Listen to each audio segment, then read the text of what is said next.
जी अस्सलाम वालेकुम वरहमतुल्लाहि वबरकातुहू। अज ना माशाअल्लाह 2025 की कुर्बानी दे माशाअल्लाह 6 बकरा की लाट लियांदी है। तो बड़े दोस्तों की फरमाइश भी आई कि फौजी भाई खुला टोर फेर के विखाओ बकरा अज। तो बकरे भी चंगे वड्डे लियो जो 7-7 8-8 महीना के माशाअल्लाह बकरे होवन और जिंदा वेट भी जिन्हें 35-35 किलो जिंदा वजन भी हो। अज ना 35-35 किलो जिंदा वजन वाले माशाअल्लाह पठोरे आ गए ने और खूबसूरत माशाअल्लाह जितने पठोरे वेख रहे हैं ना मेरा गुलगुले पठोरे मोटे ताज़ा माशाअल्लाह तकड़े पठोरे और मेरा चौड़ियाँ छातियाँ तो माशाअल्लाह गोशत दे भरे हुए माशाअल्लाह पठोरे ने चेक कर सकते हैं। पूरी डिटेल चेक करवा रहे हैं और टोर फेर के मेन गल है टोर फेर के विखा रहे हैं कि तुहानू अच्छी तरह इन्फॉर्मेशन होवे ते किते भी तुहानू इन्हां बकरियां च हड्डी नहीं मालूम हो रही। सारे गोशत दे भरे माशाअल्लाह पठोरे ने और डिमांड ही मुनासिब। देखो भी लखां वाले बकरे पे लखां वाली ब्रीड है इंशाअल्लाह फौजी गोट फार्म ते 1000 रुपये मिलसी।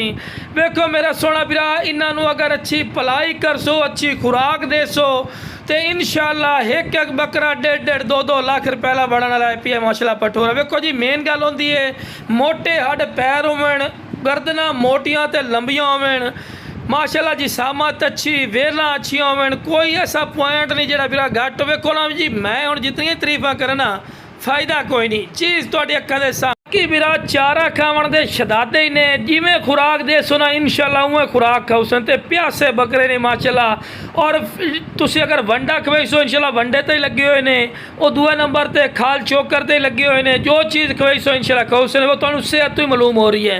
बाकी मेरा अजकल की जितनी महंगाई इंक्रीज़ हो चुकी है वो तुहानू ही पता है तो मैनू ही पता है।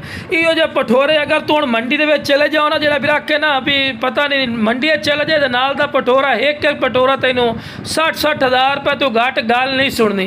जोड़ा फिर आखे ना कि फौजी यार फिर इंदा रेट ही नहीं तो मंडियाँ इस तरह तो इस तरह उन्होंने फिर ही किया कर मंडी मदरसा लै जा लुडन मंडी लै या दूसरी तीसरी मंडियों के फिर उन्होंने विजिट करवा तो उन्होंने पता लग सी कि वाकई कितने के रेट इंक्रीज़ हो चुके हैं। रेट फिर इंक्रीज़ काफ़ी देखो जो फिर खरीदा है ना मंडियों के विचों भी उन्होंने पता है कि यार अगे मुल बरिंदा है मुल काफ़ी ज़्यादा है देहातों के मुल काफ़ी ज़्यादा है क्योंकि तुम्हें पता है भी जिमें जिमें महंगाई इंक्रीज़ हो सी ना हर चीज़ दे उवें ये जानवरों ही महंगाई है उसी बिरा ठीक है ना। बाकी जनाब अपना फिर भी मुहब्बत वाला रेट होता इन्हें प्यार मुहब्बत वाला कोई ज़्यादा नहीं होता इंशाअल्लाह अल्लाह के फजलो करम नाल फौजी गोट फार्म दे इंशाअल्लाह पुराने रेट ही ने।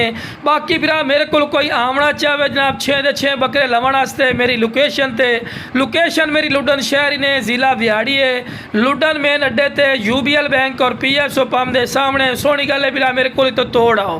बाकी जनाब कार्गो की गल की जाए तो कार्गो की सहूलत जी है आल पाकिस्तान माशाअल्लाह मौजूद है। तो बिल्कुल शाम हो चुकी है तो मैं वीडियो बना रही हूँ तो नज़र आ रही है शाम के टाइम वीडियो बनाइए कि मैं भाइयों अच्छी तरह डिटेल और इन्फॉर्मेशन हो। बाकी जनाब जिस वीरान चाहिए जनाब स्क्रीन पर नंबर चलता पिया ने राबता कर लवे इंशाअल्लाह भाइयों के राबते की कदर हो सी और मुनासिब रेट से मिल जाए।